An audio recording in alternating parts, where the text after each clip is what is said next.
آپ نماز پڑھ رہے ہیں، نماز پڑھتے ہوئے آپ کے سامنے سانپ آ گیا، آپ نماز پڑھ رہے ہیں، نماز پڑھتے ہوئے آپ کے سامنے بچھو آ گیا، اب نماز کی حالت میں آپ کیا کریں گے؟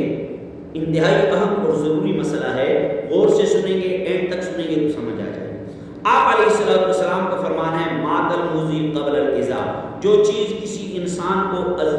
اذیت دے، تکلیف دے، نقصان دے، اس کو اذیت دینے سے پہلے مار دینا چاہیے۔ اتنی بات تو ہمیں سمجھ آ گئی کہ اگر سانپ آپ کو نقصان دیتا ہے تو اس سانپ کو مارنا آپ پر ضروری ہے، بچھو آپ کو نقصان دیتا ہے تو اس کو مارنا ضروری ہے۔ اب رہی بات کہ نماز کی حالت میں اگر آ جائے تو جی ہاں، اگر نماز کی حالت میں سانپ آ جائے، بچھو آ جائے، آپ اس کو مارتے ہیں، ظاہر بات ہے مارنے سے عمل کثیر آئے گا، تو جب عمل کثیر ہوگا تو آپ کی نماز فاسد ہو جائے گی، لہٰذا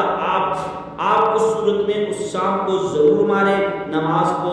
اگر فاسد ہوتی ہے تو کوئی بات نہیں ہے، بچھو ہے تو اس کو ضرور ماریں، لیکن نماز کی حالت میں ایسا نہیں ہے کہ آپ جی بزرگ بن کے، شیخ بن کے، صوفی بن کے کھڑے رہیں کہ نہیں جی سانپ آ گیا تو آ گیا، اب سانپ نے آپ کو نقصان پہنچا دیا، ڈس دیا، تو سمجھیں کہ یہ آپ کی اپنی غلطی کی وجہ سے دین متین کے اندر، شریعت کے اندر آپ کو یہ اجازت دی گئی ہے کہ نماز کی حالت میں سانپ آ جانا، بچھو آ جانا، اس کو آپ مار سکتے ہیں۔